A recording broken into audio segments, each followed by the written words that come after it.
नमस्कार, आप देख रहे हैं IBC 24। मैं हूं आपके साथ तृप्ति सोनी। खबरों की शुरुआत करेंगे। बुलेटिन की शुरुआत इस वक्त की दो बड़ी क्राइम की खबरों से करते हैं। होशंगाबाद में एक डॉक्टर ने अपने ड्राइवर की बेरहमी से हत्या की और उसके बाद शव के टुकड़े कर एसिड में डाल दिए। पुलिस मामले की जांच में जुटी है, लेकिन इस वारदात को जिसने भी सुना उसके होश उड़े हुए हैं। आसपास के लोग दहशत में हैं। बात दूसरी बड़ी खबर की कर लेते हैं। खंडवा में एक सब इंस्पेक्टर को बाइक सवार नकाबपोशों ने गोली मारी है। सब इंस्पेक्टर KK अग्रवाल को गंभीर हालत में इंदौर रेफर किया गया। इंजेक्शन दिया ताकि बेहोश होने के बाद। और सबसे पहले बात होशंगाबाद में हत्याकांड की करेंगे। होशंगाबाद में डॉक्टर ने ड्राइवर का कत्ल कर दिया। ड्राइवर के शव को आरी से काटकर टुकड़े किए, उसके बाद एसिड में डाल दिया। डॉक्टर सुनील मंत्री ने हत्याकांड को अंजाम दिया है। पुलिस को अवैध संबंधों के चलते हत्या की आशंका है। वारदात के बाद इलाके में दहशत का माहौल है। आनंद नगर इलाके में ये पूरा मामला हुआ है। हत्याकांड आनंद नगर इलाके का है। तो होशंगाबाद से बड़ी खबर आपको बता रहे हैं। अपराध से जुड़ी खबर है। होशंगाबाद में हत्याकांड, डॉक्टर ने इस हत्याकांड को अंजाम दिया है। ड्राइवर के शव को आरी से काटा, फिर टुकड़े करके एसिड में डाल दिया। अभिषेक जुड़ गए हमारे साथ। अभिषेक, बड़ा संगीन मामला है ये। किस प्रवृत्ति का है डॉक्टर, क्या निकल कर आया सामने?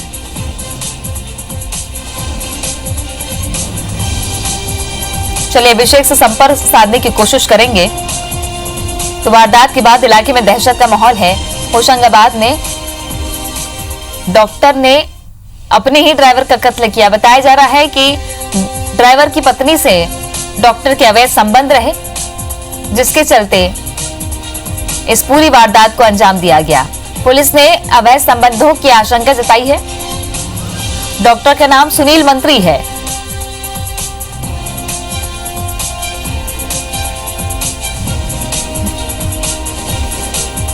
एक बार फिर रुक करेंगे अभिषेक।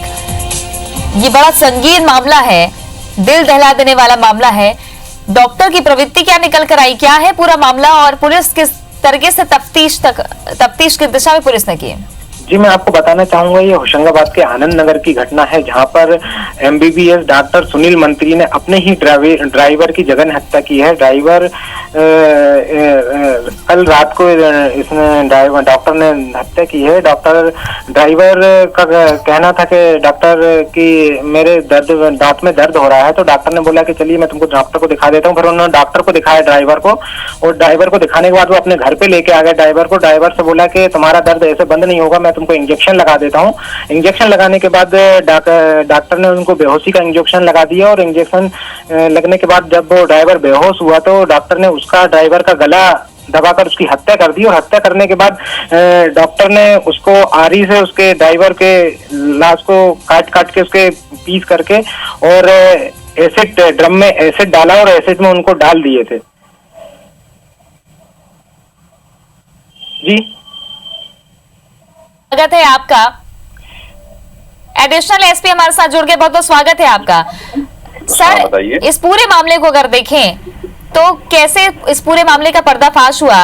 डॉक्टर किस प्रवृत्ति का है? इसमें ये है कि डॉक्टर ने उसे 4 तारीख को से अपने ड्राइवर के रूप में रखा था, और उसमें कहीं ना कहीं ड्राइवर को ये शंका थी कि डॉक्टर का उसकी पत्नी के साथ कोई अवैध संबंध है, जिस तारतम्य में वो डॉक्टर से हमेशा कुछ ना कुछ उससे डराता धमकाता था। इसी तारतम्य में डॉक्टर ने ये प्रण कर लिया कि मैं उसकी किसी तरह हत्या कर दूंगा।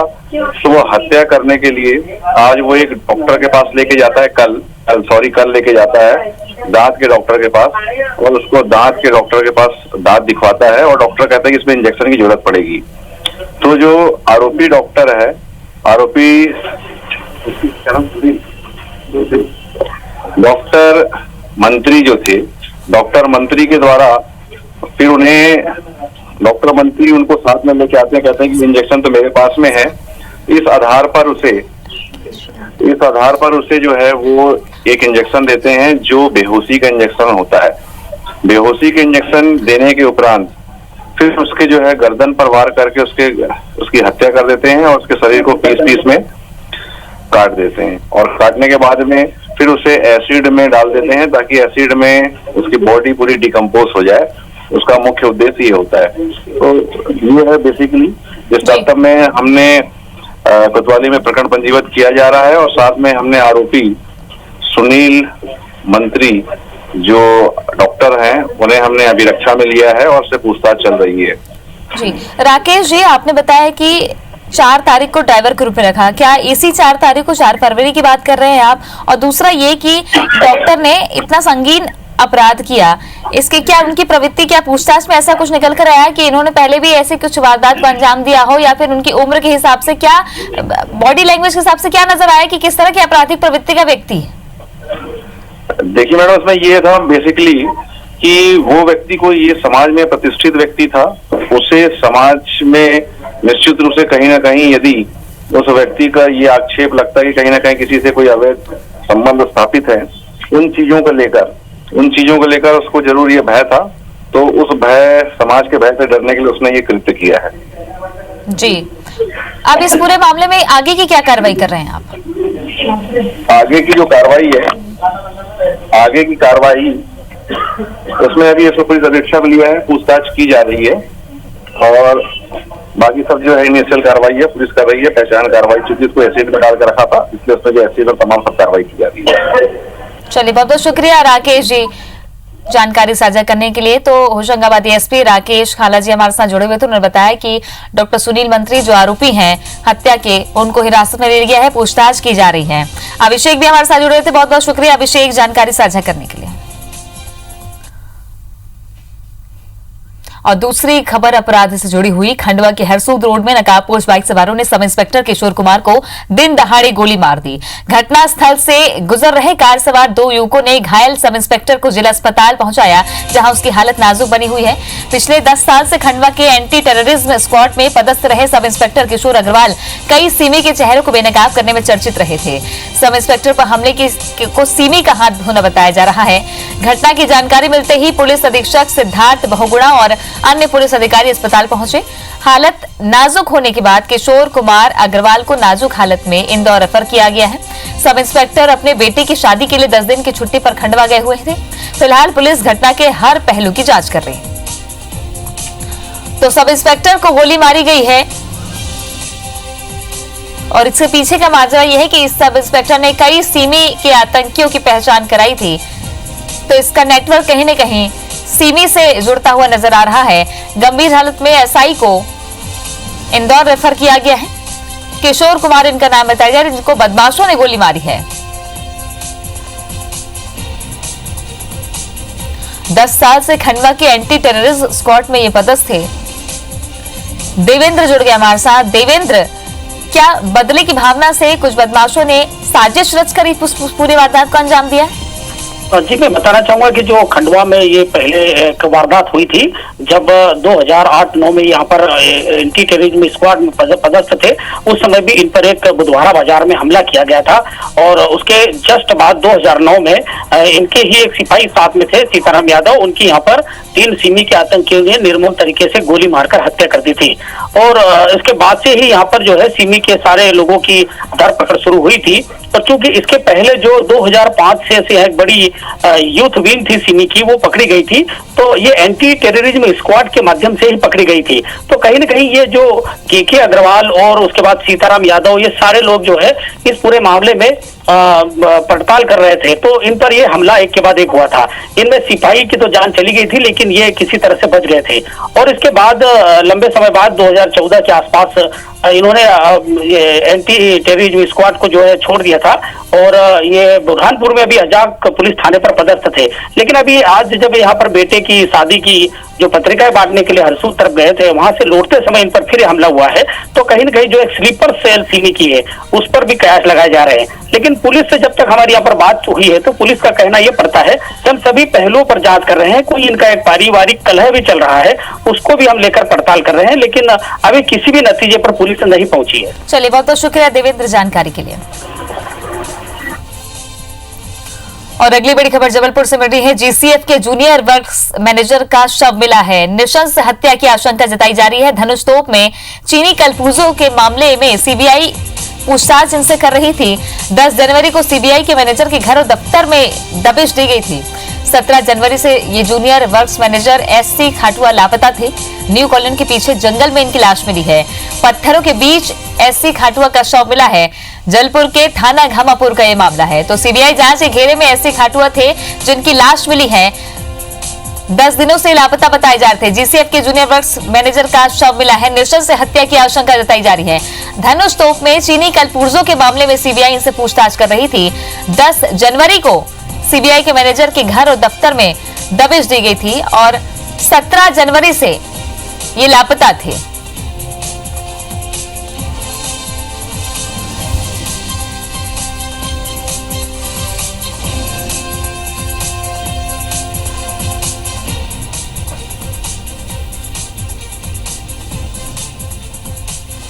तो धनुष तोप में चीनी कलपुर्जों की जांच का ये मामला था जिसके दायरे में खाटुआ आए थे। और ज्यादा जानकारी के लिए हम रुक करेंगे हमारे सहयोगी विजेंद्र पांडे का जबलपुर से। तो ये नृशंस से हत्या की आशंका थी। धनुष तोप में चीनी कलपुर्जों को लेकर के पुलिस पूरे मामले की जांच कर रही थी, सीबीआई जांच कर रही थी। विजेंद्र, इस पूरे मामले में नया मोड़ आ गया है, क्या था ये पूरा मामला और अब जांच किस दिशा में जा सकती है?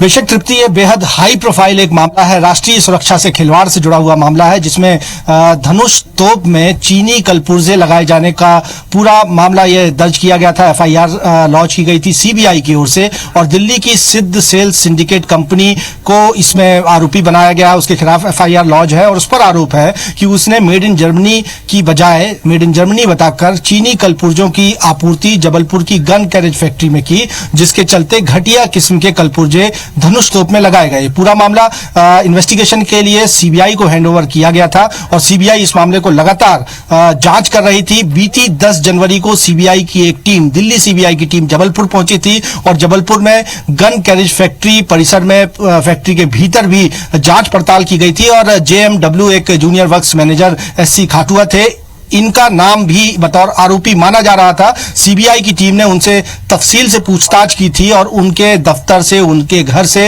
हार्ड डिस्क, पेनड्राइव सहित तमाम जो दस्तावेज थे फिजिकल फॉर्मेट में वो जब्त किए गए थे। लेकिन महत्वपूर्ण बात तृप्ति यह है कि इसी तारीख के बाद से लगातार 17 जनवरी की वो तारीख थी जिसके बाद से एससी खाटुआ लापता हो गए थे। उनकी पत्नी मौसमी की ओर से घामापुर थाने में एक एफआईआर लॉन्च करवाई गई थी गुमशुदगी को लेकर और आज जबलपुर के घामापुर थाना क्षेत्र के पाट बाबा की पहाड़ी जो इलाका है उसके ठीक पीछे आज एक रक्त रंजित शव मिला है और बताया जा रहा है कि यह शव एससी खाटुआ का है, जूनियर वर्क्स मैनेजर जीसीएफ के, जो लगातार 17 जनवरी से लापता चल रहे थे।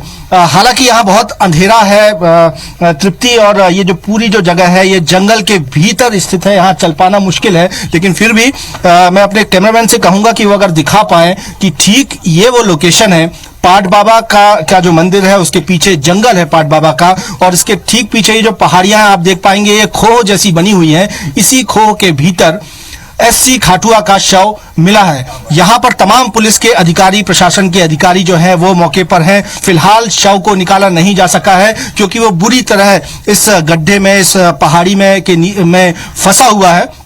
लेकिन पुष्टि इसलिए हो पा रही है क्योंकि जो परिजन हैं उन्होंने पहचान की है और साथ ही साथ जो SC Khatua junior works manager थे उनकी गाड़ी भी यहां से बरामद हुई है। ठीक इसी स्पॉट से लगा हुआ इलाका है जहां पर उनकी गाड़ी भी बरामद की गई है, जिससे ये तय हो रहा है कि ये शव उनका ही है। तमाम पुलिस के जो अधिकारी हैं यहाँ पर मौजूद हैं और सीधे तौर पर जब ये मामला इतना हाई प्रोफाइल है, सीधे तौर पर धनुष तोप के में जो चीनी कलपुर्जे लगाए गए घटिया किस्म के, उससे उसकी जांच से जुड़ा हुआ मामला है। दिल्ली सीबीआई की टीम इस पूरे मामले को इन्वेस्टिगेट कर रही थी और अब अचानक एक ऐसे अधिकारी का शव पाया जाता है जो कि इस पूरे इन्वेस्टिगेशन में अहम कड़ी साबित हो सकते थे।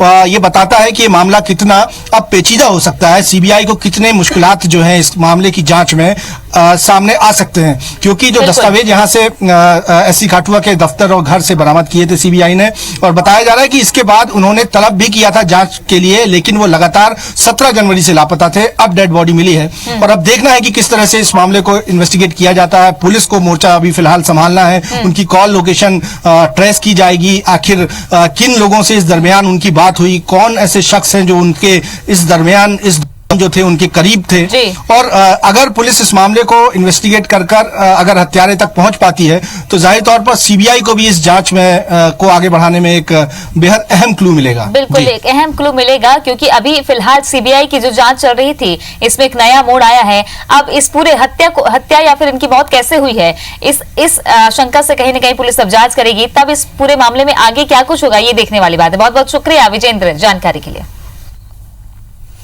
खबरों में आगे बढ़ेंगे। इंदौर के चंदानगर इलाके में स्थित एक पन्नी फैक्ट्री में एक नवजात बच्ची मिली है, जो फैक्ट्री के चौकीदार के कमरे में रखी अलमारी में बंद थी और अलमारी पर बाहर से ताला लगा था। आज शाम जब कर्मचारी छुट्टी होने के बाद घर लौट रहे थे तो उन्होंने बच्ची के रोने की आवाज सुनी, जिसके बाद कुछ कर्मचारी कमरे में पहुंचे और अलमारी का ताला तोड़कर देखा तो उसमें नवजात बच्ची थी। कर्मचारियों ने उसे बाहर निकालकर फौरन इस बात की सूचना पुलिस और 108 सेवा को दी, जिसके बाद बच्ची को पहले जिला अस्पताल और फिर वहां से एमवाई अस्पताल रेफर किया गया है। बताया जा रहा है कि ये बच्ची 3 दिन से अलमारी में बंद थी। फिलहाल इस बात का खुलासा नहीं हो सका है कि ये बच्ची कौन है, इसके माता पिता कौन है और ये अलमारी कैसे पहुंची। मेरी मिसेस यहाँ थी, इन्होंने फोन लगाया कि ऐसा ऐसा हो गया, तो फिर वहाँ से मैं वापस लौट के आया सुबह। मिसेस को कैसे पता चला उससे? वो रो रहे थे ना अंदर, वो अंदर रो रहे थे, तो इनने फिर लको बपक तोड़ के बाहर निकाला। कितनी बड़ी बच्ची थी? ये दो एक दिन की बच्ची है। वो यहाँ पर कोई बच्ची रख के गए हैं, मेरे को मेरे आदमी का फ़ोन आया वहाँ से कि ऐसी घटना हुई, तो हमने तुरंत पुलिस को सूचना करी 100 नंबर पर डायल करके कि ऐसा कांग्रेस के वचन पत्र को पूरा करने के लिए कवायद शुरू हो चुकी है। मुख्यमंत्री कमलनाथ ने दिल्ली दौरे से लौटने के बाद अधिकारियों को निर्देश देते हुए कहा कि वचन पत्र के वायदे जिनमें कोई बजट की आवश्यकता नहीं है उनको तत्काल प्रभाव से पूरा किया जाए। कांग्रेस अध्यक्ष राहुल गांधी के 8 फरवरी को भोपाल दौरे के दौरान वचन पत्र पूरे होने वाले कुछ बिंदुओं की घोषणा कर सकते हैं। इसी सिलसिले में मंत्रालय में आज सीएम कमलनाथ ने अधिकारियों के साथ बड़ी बैठक की।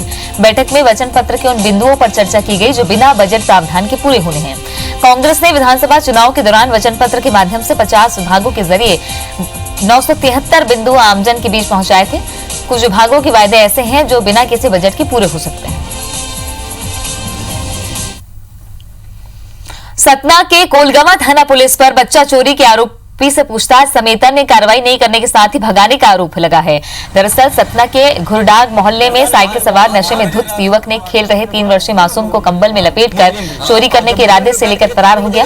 सूचना मिलते ही मोहल्ले वासियों ने पीछा किया और चमन चौक के पास से आरोपी को दबोच लिया। लोगों ने कथित आरोपी की जमकर धुनाई की और कोलगवा थाना पुलिस को सौंप दिया, लेकिन पुलिस लिखित शिकायत के लिए फरियादी थाने पहुंचा तो आरोपी नाराज था।